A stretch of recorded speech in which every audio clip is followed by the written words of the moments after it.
So what inspired you to pursue a career in the industry or private sector?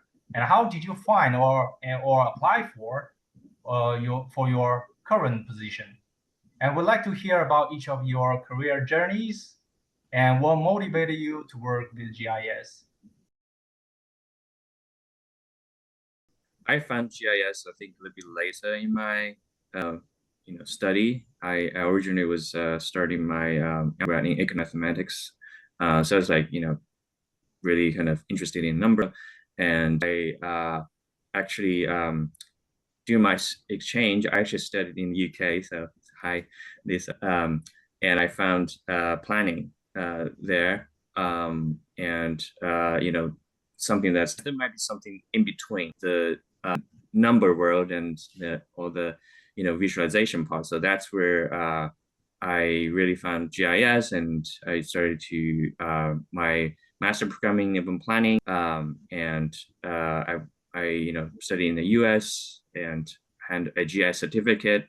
I realized it's a great combination of scientific reasoning, but also visual patterns and show like just crazy. That's where I kind of transitioned into GIS, and after graduation, I took over, I think, a couple positions that's heavily focused in GIS in architecture, planning, and now I'm based in an engineering firm focused on GIS development.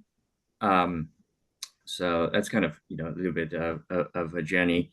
Definitely, there are things that in the real world that's focused on what's the practical thing and what are the things that's closer to deliverable, I would say. And specific to my experience, my current position, they're engineering firms, so they look a lot on how do you handling data and how do you really QC those data. My background is in urban planning, and I got my training in design schools. A lot of people put focus on design visualization. I know it's important, but in the engineering world, just from my perspective, not a lot of people pay a lot of attention to cool graphics. So I would say really have the function workable and tested and have those ready would add to your qualifications for applying for a developer position, and definitely coding and programming, and how do you stay agnostic to different tools depending on situations, being nimble, and also always learning. That would be something I would share. I actually hadn't heard of GIS at all until I was studying my undergrad. I never really realized that mapping or anything related to spatial analysis could be a job. And I was actually in college for chemistry. I was going to go down the chemistry route because I enjoyed analyzing things and thought it would be a good match. But I found the numbers boring, and I didn't particularly like messing with the chemicals in lab. And I was taking an intro to world geography course, and I found it extremely interesting, especially when our professor would show us graphics and when he would discuss how we would analyze things spatially. Thought it was fantastic. So I ended up switching over to geography and getting my certificate in GIS and just getting involved from there.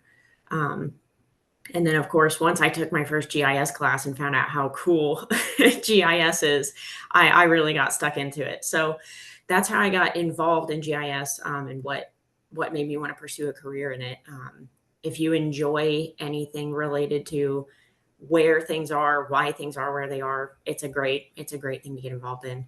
I started my career with an internship with another engineering firm post graduation, and then found this job. It's kind of an boring story, but I found this job with a LinkedIn post, applied, and started working here with the cultural team.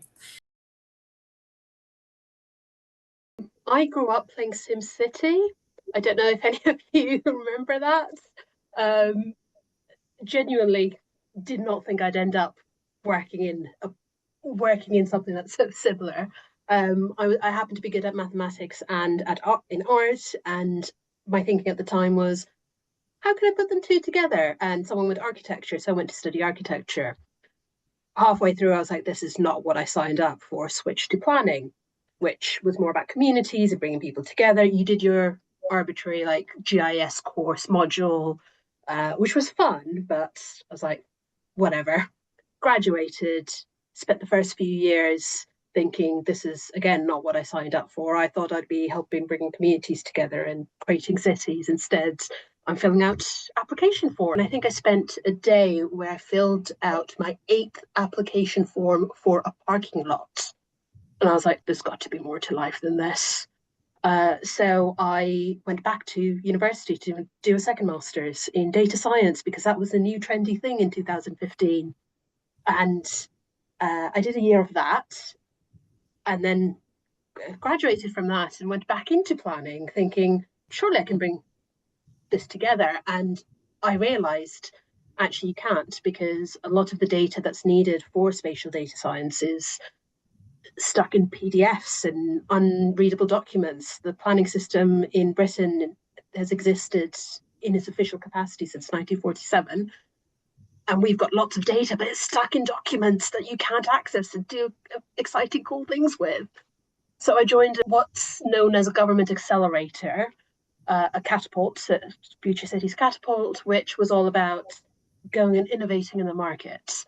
So they did a whole bunch of different innovative, it was a form of innovation labs. And they just kicked off a program called the Future of Planning, which was how do we digitize these documents so that we can use all these cool new things. And I was very lucky to get that position because that just spearheaded the career I'm in now. I did a few years there. A lot of the work that we did got into national policy. So this big drive in Britain at the moment for finally for digitizing planning. Worked at the council for a bit and a few years of working 18 months of working in the council. I got a call from Arup saying, we've been seeing the work you're doing.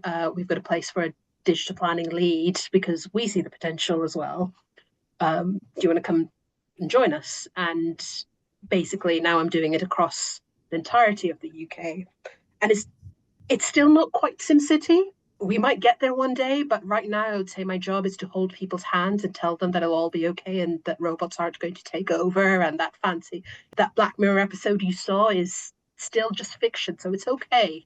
You know, use ChatGPT for your basic things, but no, please don't put your contract through it. It's going, yes, that's a great GIS map you have drawn, but it has no data set behind it. So right now it's no better than a pretty picture. Like I said, it is still stakeholder engagement and taking care of people and telling them it's all. I'm a therapist, basically. I'm a digital therapist for people, a digital planning therapist for people. But the hope is that soon, even if during my career, I don't get to play SimCity, I would hope that next generation who does go into planning genuinely goes to do all that cool stuff that we got to do as kids, minus Godzilla attacking your city, because, yeah. I have a bachelor's degree in urban and regional planning, where I took a couple of GIS courses. I ended up getting A on both of them. I also took some basic design courses where I got D.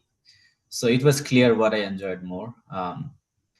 And then I studied civil engineering for my master's.